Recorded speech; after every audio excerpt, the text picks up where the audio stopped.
and welcome back for the final story update of Wheelie Breakers. Thank you for welcoming us back. Oh, this is so dramatic.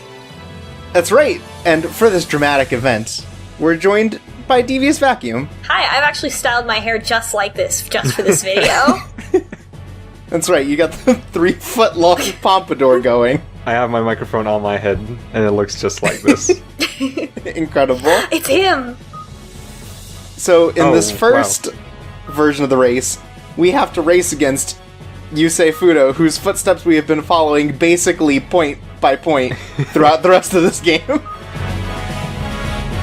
How are we supposed to beat the protagonist of the actual story? Right? Like, who are we to dethrone him How dare from we? his Wheelie Breakers supremacy?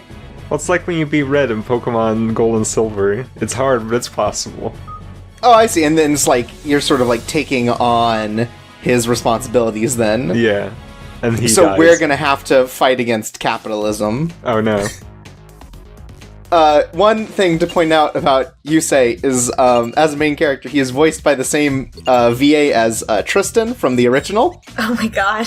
I didn't know that. That's a big move. Yeah, it's a big step for him, and they basically sound the same. Wait, alright, hold on. Are we talking about, like, first 10 episode Tristan? When he We're talking canonical Tristan. Oh, dang, okay. Not this Tristan. Yeah. Right. So, anyways, we're gonna use Jack Atlas's deck against him because I feel like it's important to pit rival against rival. That's fair. Who's for years I've been asking, who is Jack Atlas? Strokes away.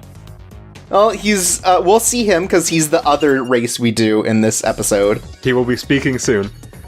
Right. He is Yusei Fudo's eternal rival.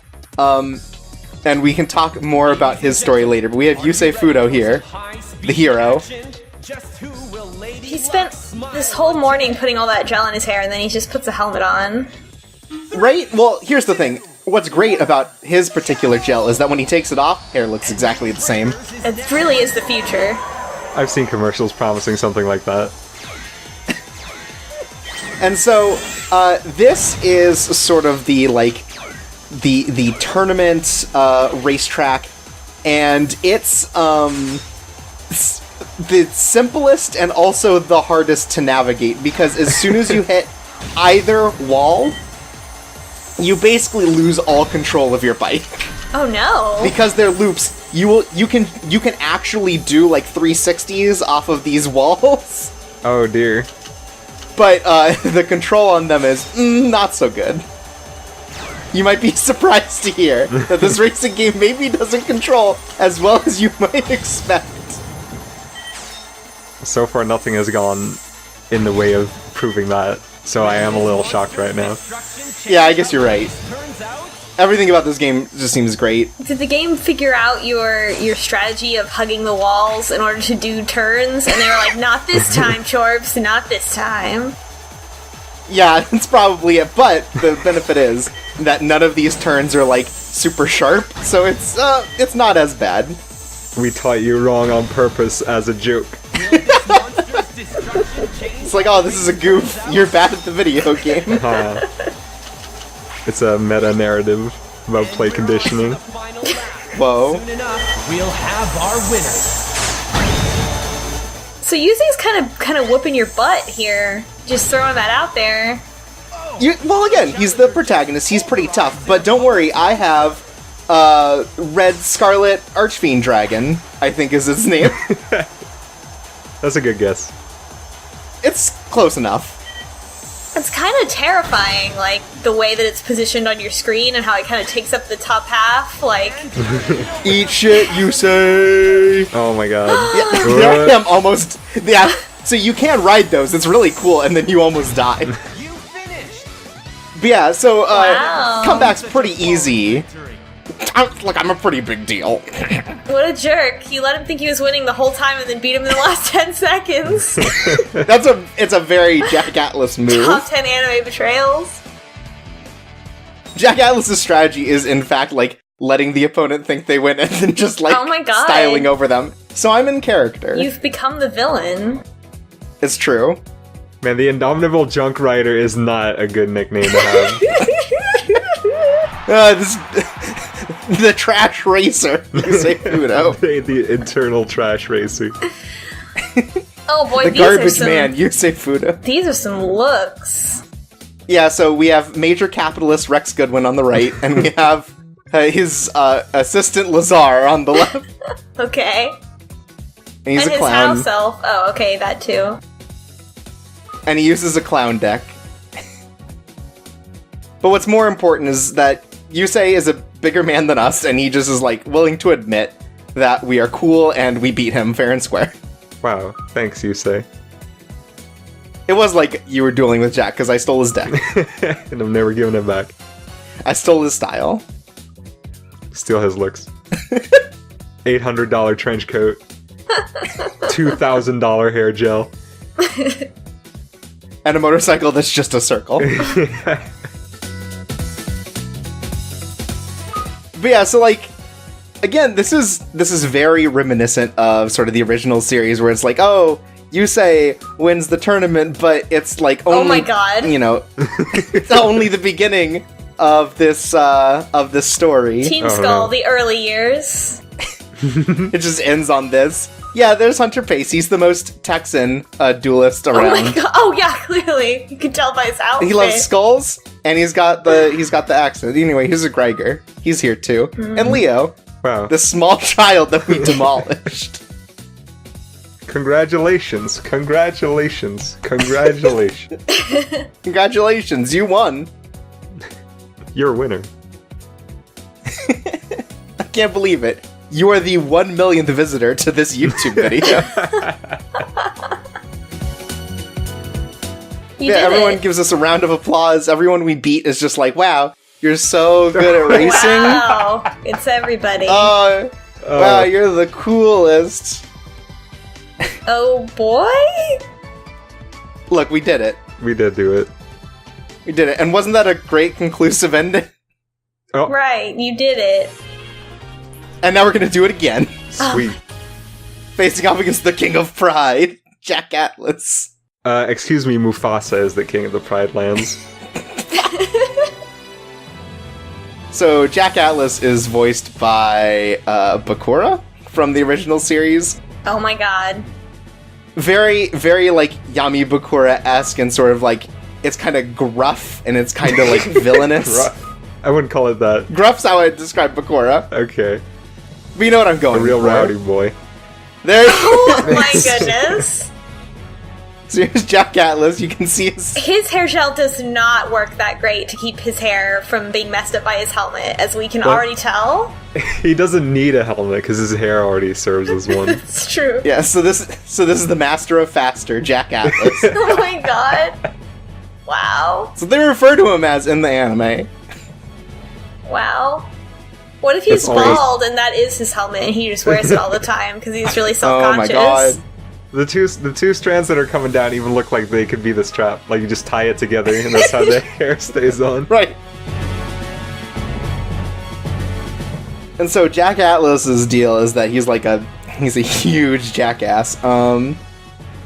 He kidnapped one of Yusei's friends and like pushed them into the ocean on a sinking boat and tied them up so that he could steal Yusei's bike and ride into the tops, or like, you know, the bourgeois part of town, so that he could become the master of Faster, the king of games. Wow. Even Kaiba wouldn't do that. Right? Yeah, I feel like that's almost beneath Kaiba. Kaiba would have someone else do it. And then fire them. Yeah. Right. So we're using Yusei's deck here, now strapped up with the Stardust Dragon and all of his best cards. I was actually watching the end of the Atlantis arc from the original Yu-Gi-Oh series, and at one point Kaiba is like faced with having to like potentially kill the souls of like Yugi and Joey and friends, and he's like, as an owner of a major corporation, I do this on a daily basis, and then just attacks, Oh my like, god. not giving a single shit. Yeah. It's honestly amazing. Capitalism is cool, guys. Kaiba's the best villain.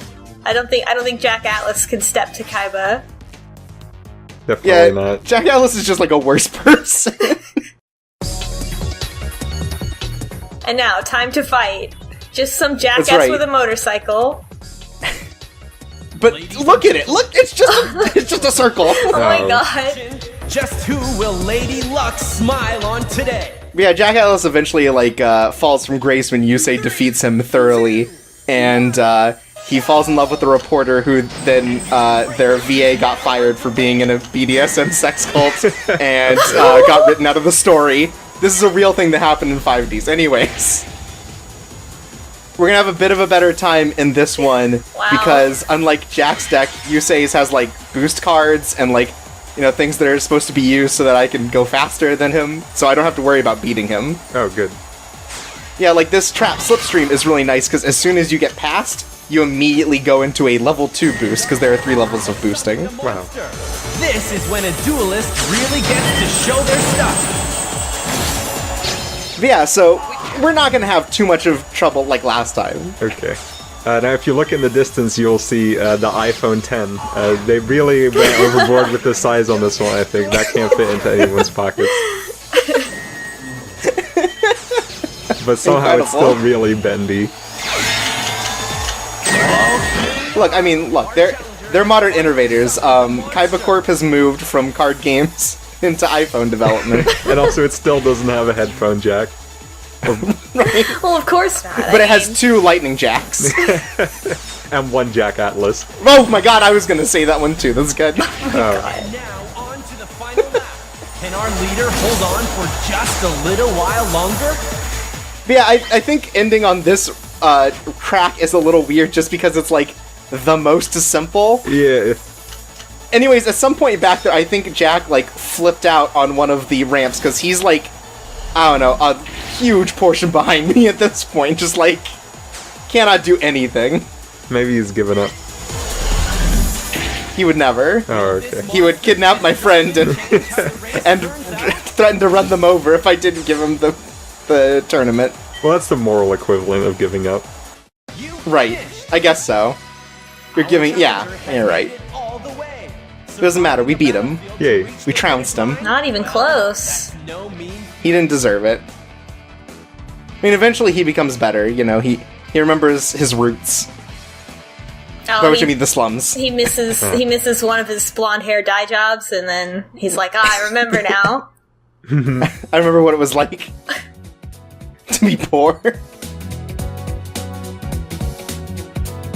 It's really unfortunate, because right after he gets trounced by Yusei, a movie's coming out about him, how he, like, climbed his way to the top. Oh, wow. That's like how FIFA had, like, a movie coming out about, like, their starting years right as a big corruption scandal was going on around them. Effectively, yes. Good times. Sort of like, ooh, really bad timing on this. If only it had come out, like, a week earlier. Anyways, it's basically the same, except Jack Atlas is a big whiny baby over losing. Because, you know, he's the best. He's not like those trash from the satellite where he comes from. He's not like the other trash. Also, you can tell how great he is because he has a big A on his yeah, on his belt buckle. That stands for a really good duelist. I mean, it seems like he's not being that mean to you. No, but he does refer to him as the king, and he's like, I'm gonna beat you again. Yeah. Anyways, here's Tanner. Oh, this guy. Again, all the characters that we faced off against in this version of the campaign show up, and they're like, congratulations, wow, you're so cool. You did it. Oh, Leo's here too. Again. Well, he's your friend. Right, I mean, he's everyone's friend. He loves being a friend. I like that the one change that they've made for Rally's sprite here is that they gave him, like, really sparkly eyes. Yeah, because the blush was definitely there in the previous one race as well. Right. Rally's just deeply moved. But he's just, like, so proud of us now. Yeah, he's gonna cry. Yeah, and look, there are our other friends. Wow.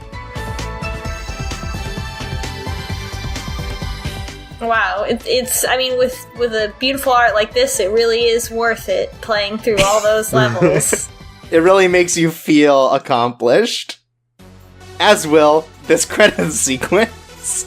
Because again, it's the end of the story wow, mode. this music is just the most. Oh my god. That's right, this is my MIDI of Euro. Yeah, as you can see, the cast is one character long because they could only afford one person to do voice lines for this video game. Oh my god, this music is so great. It's good. But yeah, so that's the end of Wheelie Breakers. It's a game that, like, I feel like genuinely has some potential, and then just, like, for being a cheap tie-in, really, like, gets hurt by that potential. Yeah. Because, like, building a deck of Mario Kart power-ups, cool. That's pretty cool. For sure. Mm-hmm. All the motorcycle stuff is cool, and then, like, you can't drift, and, like, it's just, like, a super, like, there's no voice acting, there's very little content other than, like, multiplayer. It's just a little weak. Yeah, I mean, the results screen is just that same font on a screen with no design, like, and, Right. I mean, it's such that era, though. Yeah, I guess so. It is very, like, 2005 or whatever. And, like, it's definitely one of those things where, like, if they had made another one, I'm sure they could have, like, really beefed it up and gotten to, like, the story parts that I think benefit it more. Like, you could race the Nazca lines and stuff. Whoa, yeah. I wish you could race the NASCAR lines. That would be a good Oh, crossover. That would be. And, like, it would add more characters and stuff, and it would be really interesting, because you could do, like, boss fights, too, but this is all we got. I mean, I guess God bless it for that. Yeah. Based on these credits, more people worked on the website for this game than on the netplay. Oh my god. Well, it's on the Wii. What netplay is there? Oh, you're right.